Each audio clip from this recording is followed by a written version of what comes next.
Assalamualaikum warahmatullahi wabarakatuh. Waalaikumsalam warahmatullahi wabarakatuh. Perkenalkan, kami dari kelompok 6 yang beranggotakan 4 orang. Yang pertama saya Wisnu Anggara Fitrianta, yang kedua Naila Afna Saadah, yang ketiga Tania Auruli, yang keempat Nika Fitri Nurmasari.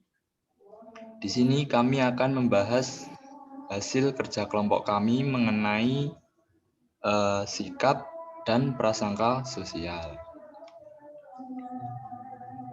Nah, poin-poin pembahasan mengenai sikap yang pertama, kita akan membahas mengenai definisi sikap, macam-macam sikap, pembentukan dan perubahan sikap, dan hubungan sikap dengan perilaku.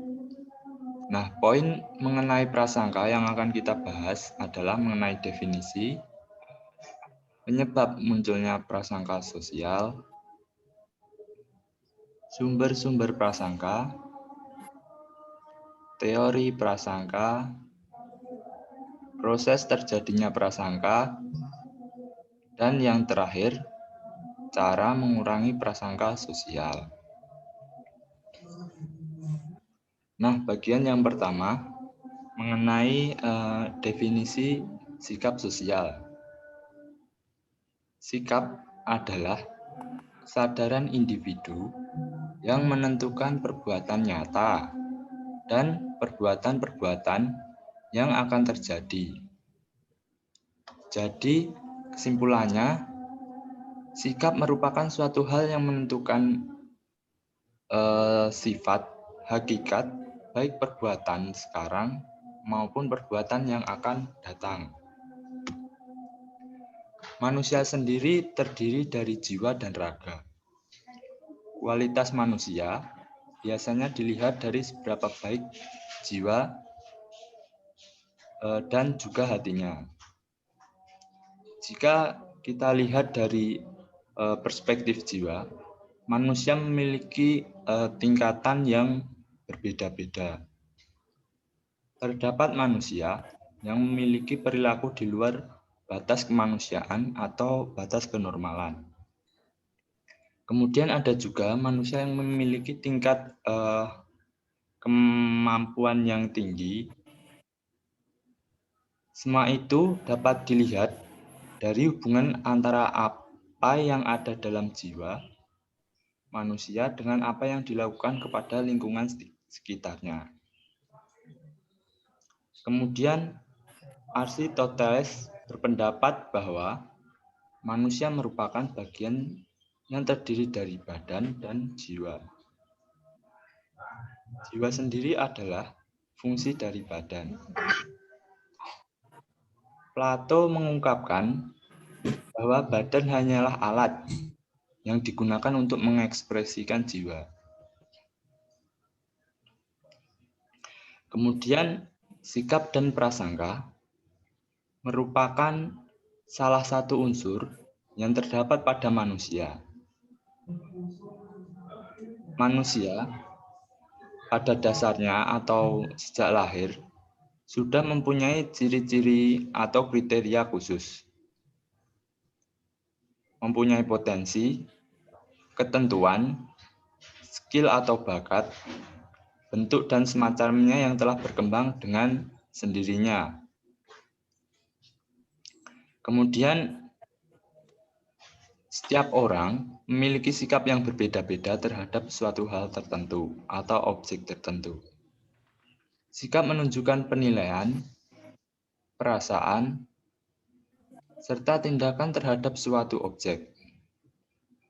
Sikap yang berbeda-beda terjadi karena adanya pemahaman, pengalaman, dan pertimbangan yang sudah pernah dialami seseorang dalam suatu objek.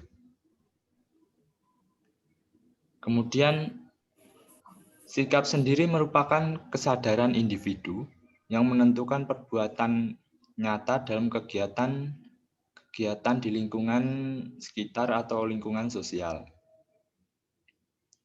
Sikap diawali dengan perasaan atau emosi, kemudian menunjukkan reaksi atau respon, kecenderungan untuk bereaksi.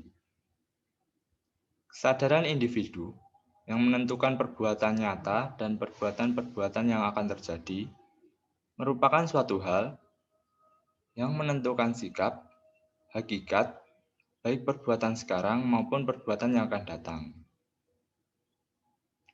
Sedangkan prasangka menggunakan gejala sehari-hari yang ditemukan dalam kehidupan sosial yang sifatnya umum. Prasangka dapat didefinisikan sebagai sikap negatif yang diarahkan pada seseorang karena keanggotaan dalam kelompok tertentu. Kemudian Allport berpendapat atau mengatakan pada tahun 1955, karena sifat yang negatif, maka seringkali prasangka berdampak destruktif. Misalnya seperti sikap diskriminasi dan juga agresif. Dampak buruk prasangka ini terhadap perilaku destruktif tersebut mendorong para psikologi sosial untuk mengadakan serangkaian penelitian dan eksperimen tentang prasangka. Kemudian terdapat empat pokok pengertian sikap menurut Allport, antara lain yang pertama, sikap sebagai kesiapan mental dan sistem syaraf. Yang kedua, sikap sebagai pembentukan organisasi mental. Yang ketiga, sikap sebagai pengaruh perilaku. Yang keempat, sikap sebagai pendorong perilaku. Kemudian, prasangka sosial merupakan suatu masalah yang tidak dapat kita hindari dalam kehidupan bermasyarakat. Prasangka sosial atau prediks merupakan suatu sikap perasaan orang-orang terhadap golongan manusia tertentu, golongan ras, atau kebudayaan yang berlainan dengan golongan orang lain yang berprasangka itu. Prasangka itu terdiri dari attitude sosial yang negatif terhadap golongan lain dan mempengaruhi tingkah lakunya terhadap golongan lain tersebut. Pada dasarnya, prasangka sosial merupakan perilaku yang negatif. Nah, berikut merupakan ciri-ciri sikap menurut M. Sherif, yaitu terdapat 5 poin. Yang pertama, terbentuk dan dipelajari seiring dengan perkembangan hidup yang terjadi pada diri manusia tersebut dalam hubungannya dengan objek. Kemudian poin yang kedua, karena sifat yang non-hereditas tersebut, maka sikap dapat saja berubah-ubah bila syarat-syarat yang dapat mendukung terjadinya perubahan itu ada. Sikap tidak semata-mata terdiri sendiri, melainkan selalu berhubungan dengan objek. Poin yang keempat, objek sifat tidak hanya merupakan satu hal tertentu saja, akan tetapi juga dapat merupakan suatu kumpulan dari hal-hal tersebut. Poin yang kelima, sikap pada umumnya mempunyai segi motivasi dan emosi atau perasaan.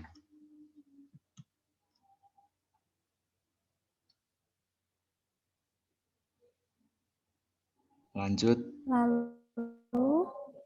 Lalu B, macam-macam sikap. Nah, sikap itu terbagi menjadi 2. Yang pertama itu attitude sosial, yang kedua itu attitude individual. Kalau misalnya attitude sosial itu kesadaran individu yang menentukan perbuatan yang nyata yang berulang-ulang terhadap objek sosial. Sikap sosial ini dinyatakan oleh cara-cara kegiatan yang sama dan berulang-ulang terhadap objek sosial tersebut. Attitude sosial menyebabkan terjadinya cara-cara tingkah laku yang dinyatakan secara berulang-ulang terhadap objek sosial. Sedangkan attitude individual itu sikap yang hanya dimiliki oleh perorangan saja. Sikap ini dapat berupa kesukaan atau ketidaksukaan pribadi terhadap objek-objek, orang-orang, ataupun hewan-hewan tertentu.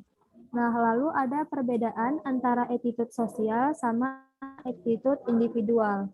Yang pertama, attitude individual itu dimiliki oleh seorang dan seorang saja. Misalnya kesukaan terhadap binatang-binatang tertentu.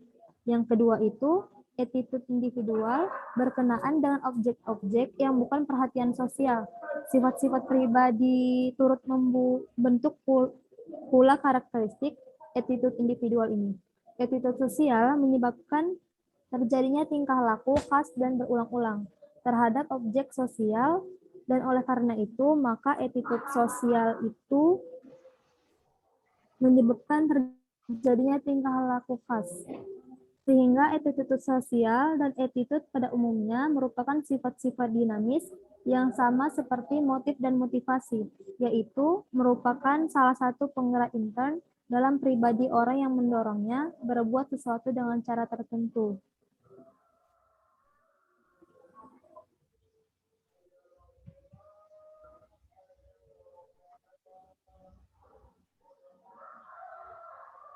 Lalu masuk ke yang C.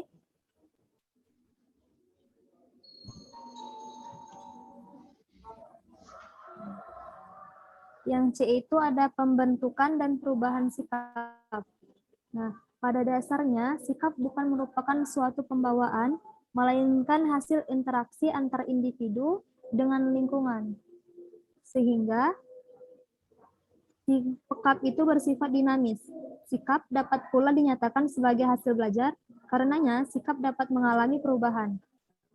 Sesuai yang dinyatakan oleh Sherif and Sherif di tahun 1956, bahwa sikap dapat berubah karena kondisi dan pengaruh yang diberikan.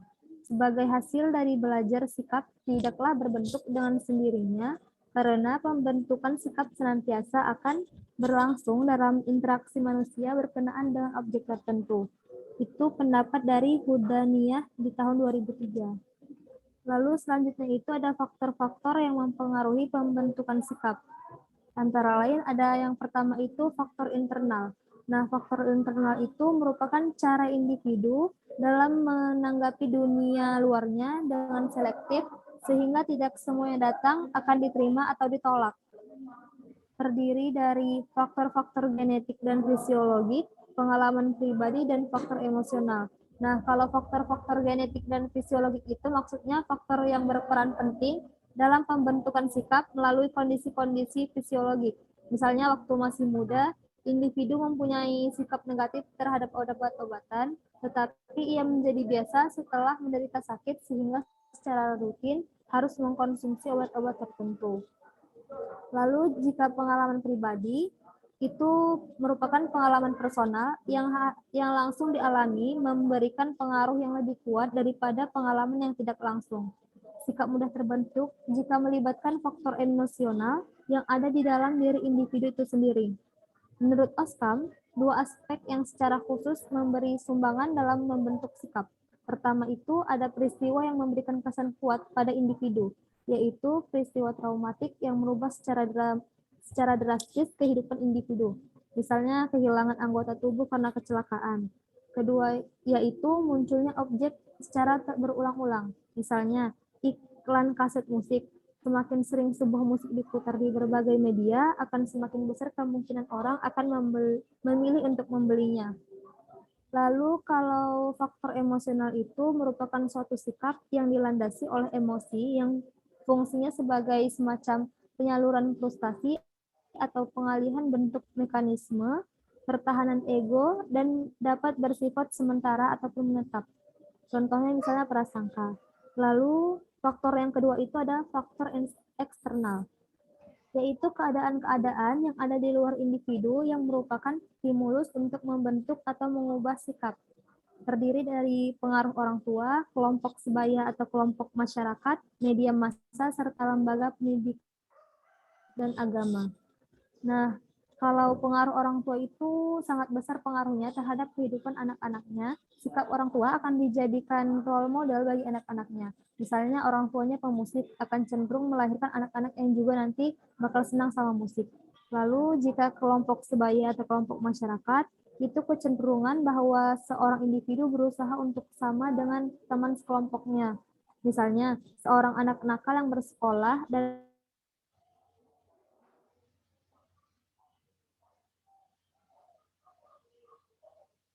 bergaul sama anak yang baik-baik. Lalu jika media massa itu dalam penyampaian pesan, media massa membawa pesan-pesan sugestif yang dapat mempengaruhi opini kita. Jika pesan sugestif yang disampaikan cukup kuat, maka akan memberi dasar afektif dalam menilai sesuatu hal hingga membentuk sikap tertentu. Misalnya, media massa itu banyak digunakan oleh partai politik untuk mempengaruhi masyarakat dengan pemilihan umum.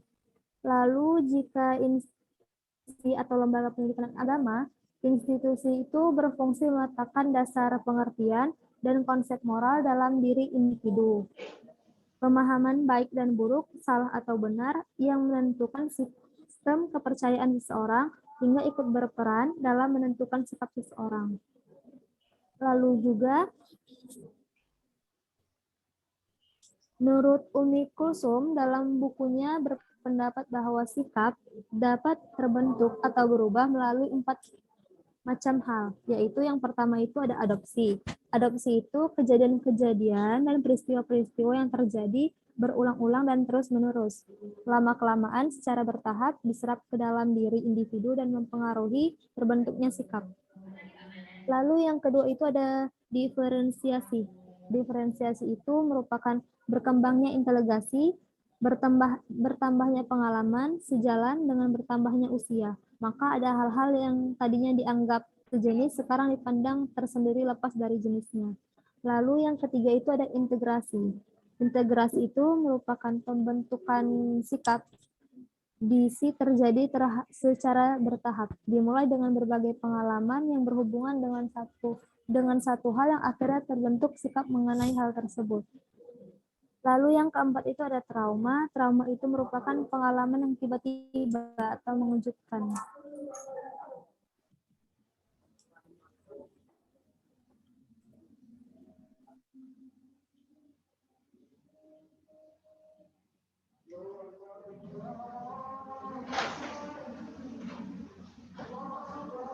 Lanjut.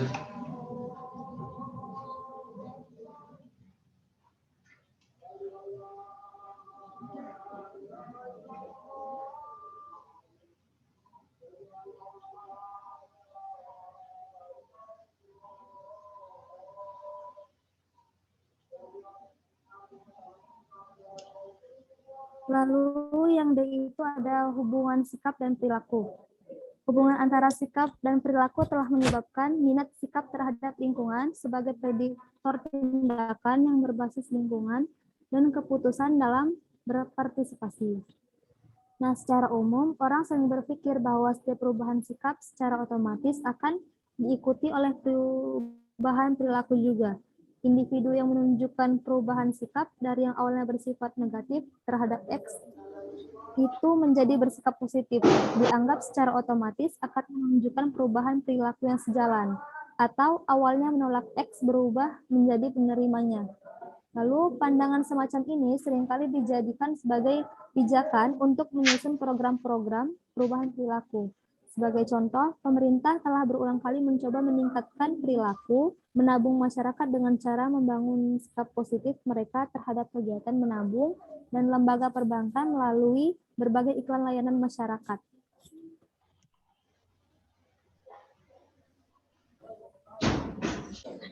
Selanjutnya, definisi prasangka. Menurut Gross, tahun 2013 menyatakan bahwa prasangka sosial pertama kali diungkapkan oleh Jordan Alport dalam buku klasiknya, The Nature of Prejudice, yang dibuat pada tahun 1954. Dalam buku tersebut, definisi dari prasangka adalah antipati berdasarkan generalisasi yang keliru dan tidak fleksibel, kemudian diarahkan kepada sebuah kelompok secara keseluruhan atau kepada seorang karena ia adalah seorang anggota kelompok tersebut. Antipati itu mungkin dirasakan atau diekspresikan. Yang kedua, menurut Johnson dalam Lily-Berry tahun 2005 menyatakan bahwa prasangka sosial merupakan suatu sikap positif atau negatif berdasarkan keyakinan stereotip kita tentang anggota dari kelompok tertentu, seperti halnya sikap. Prasangka meliputi keyakinan untuk menggambarkan jenis pembedaan terhadap orang lain sesuatu dengan peringkat nilai yang kita berikan. Yang ketiga, prasangka sosial menurut Gerungan tahun 2004 merupakan suatu sikap perasaan orang-orang terhadap golongan manusia tertentu, golongan ras atau kebudayaan yang berbeda dengan golongan orang yang berprasangka itu. Next. Yang selanjutnya, F. Penyebab munculnya prasangka sosial. Sebab timbulnya prasangka sosial yaitu adanya norma sosial. Adanya perbedaan di mana perbedaan ini menimbulkan perasaan superior, kesan yang menyakitkan atau pengalaman yang tidak menyenangkan, atau adanya anggapan yang sudah menjadi pendapat umum atau kebiasaan di dalam lingkungan tertentu. Prasangka tersebut oleh adanya pertentangan kelompok atau konflik kelompok yang berkembang dan ini tidak dapat dihindari karena lingkungan dan budayanya yang berbeda.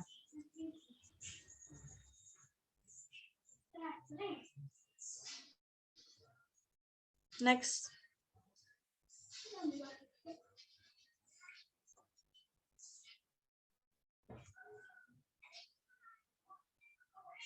G. Sumber-sumber prasangka. Istilah prasangka ditulis dalam bahasa Inggris sebagai prejudice. Disebut oleh Putra dan Pitaloka tahun 2012 bahwa prejudice berasal dari bahasa Latin prejudicium yang berarti suatu preseden atau penilaian yang berdasarkan pengalaman sebelumnya yang telah terekam. Sementara itu, Kamus Besar Bahasa Indonesia tahun 2012 mengartikan prasangka sebagai suatu pendapat atau anggapan yang kurang baik mengenai suatu sebelum mengetahui atau menyaksikan atau menyelidikinya sendiri. Menurut Herek dalam Lewenusa dan Mashodi tahun 2007 ada beberapa faktor munculnya prasangka, yakni sumber sosial atau kesenjangan sosial, identitas sosial, konformitas, dukungan institusional. Lanjutnya, sumber emosional atau frustasi dan agresi, dinamika kepribadian. Sumber kognitif, kategorisasi, atribusi, konsekuensi kognitif, dan stereotip. Salah satu faktor yang diteliti mempengaruhi prasangka adalah identitas sosial. Next.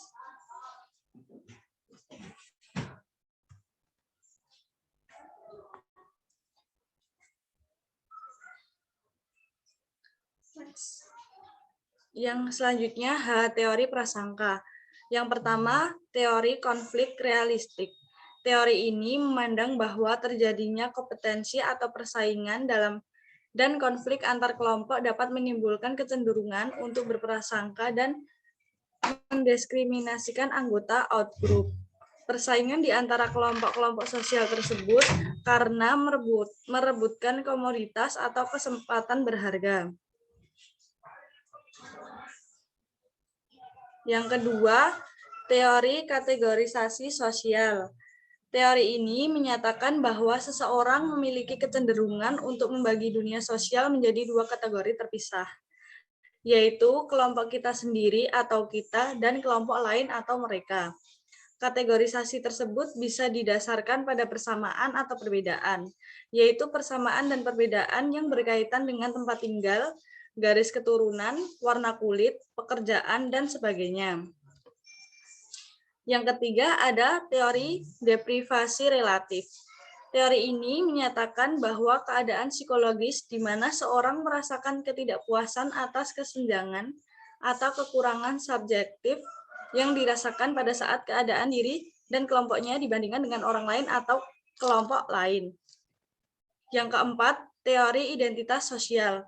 Teori ini menyatakan bahwa prasangka biasanya terjadi disebabkan oleh in-group dan favoritisme, yaitu kecenderungan untuk mendiskriminasikan dalam perlakuan yang lebih baik atau menguntungkan in-group di atas out-group.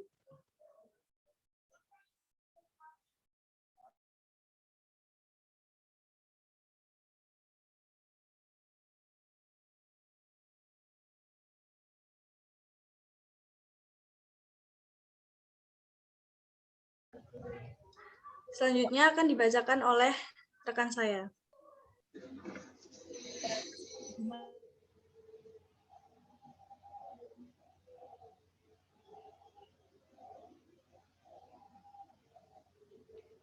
Seseorang berprasangka pada suatu kelompok cenderung mengevaluasi anggota-anggota kelompok sosial tersebut. Dia akan mengkritik nilai-nilai dan perilaku yang diterapkan dalam kelompok sosial tersebut karena tidak sesuai dengan yang dianutnya.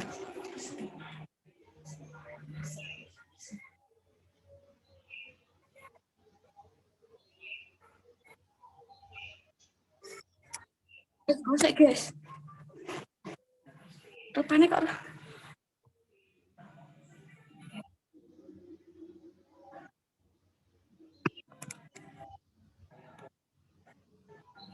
lebih snow apa?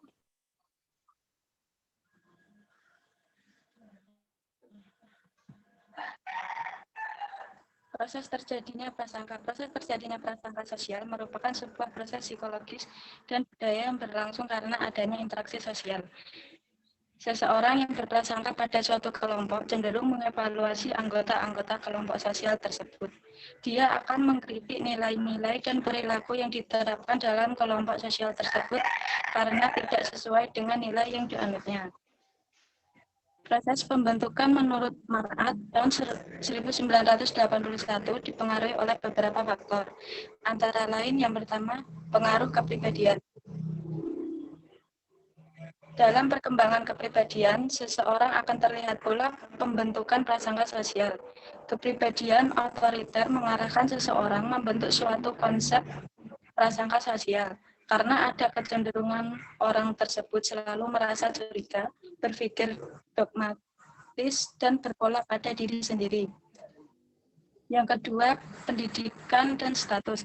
Semakin tinggi pendidikan seseorang dan semakin tinggi status yang dimilikinya akan mempengaruhi cara berpikirnya dan akan meredusir prasangka sosial. Yang ketiga, pengaruh pendidikan anak oleh orang tua. Dalam hal ini, orang tua memiliki nilai-nilai tradisional yang dapat dikatakan berperan sebagai family ideologi yang akan mempengaruhi prasangka sosial. Kemudian, pengaruh kelompok. Kelompok memiliki norma dan nilai tersendiri dan akan mempengaruhi pembentukan prasangka sosial pada kelompok tersebut. Oleh karenanya, norma kelompok yang memiliki fungsi otonom dan akan banyak memberikan informasi secara realistis atau secara emosional yang mempengaruhi sistem sikap individu. Pengaruh politik dan ekonomi. Politik dan ekonomi sering mendominir pembentukan prasangka sosial. Pengaruh politik dan ekonomi telah banyak memicu terjadinya prasangka sosial terhadap kelompok lain, misalnya kelompok minoritas. Kemudian pengaruh komunikasi. Komunikasi juga memiliki peranan penting dalam memberikan informasi yang baik dan komponen sikap akan banyak dipengaruhi oleh media massa seperti radio, televisi, dan kesemuanya. Hal ini akan mempengaruhi pembentukan prasangka sosial dalam diri seseorang. Kemudian pengaruh hubungan sosial.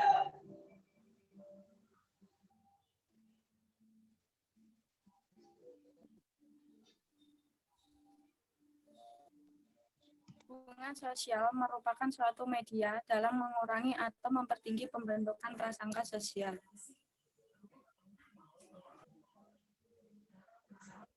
Menurut Gerungan tahun 1991 menguraikan bahwa prasangka sosial dipengaruhi oleh kurangnya pengetahuan dan pengertian akan fakta-fakta kehidupan yang sebenarnya dari golongan-golongan orang yang diprasangkainya. Kemudian, cara mengurangi prasangka sosial.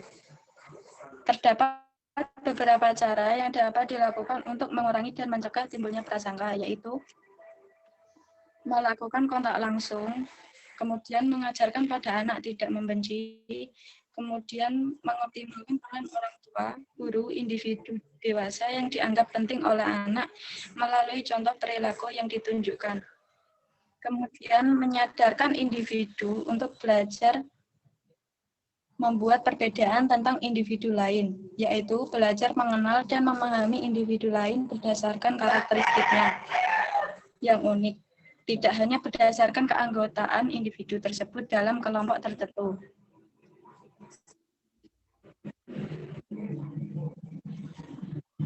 Baik, terima kasih teman-teman. Presentasinya sudah selesai. Bila ada salah kata dari kami, mohon dimaafkan. Wabillahi wal taufiq wal hidayah. Wassalamualaikum warahmatullahi wabarakatuh. Waalaikumsalam warahmatullahi wabarakatuh.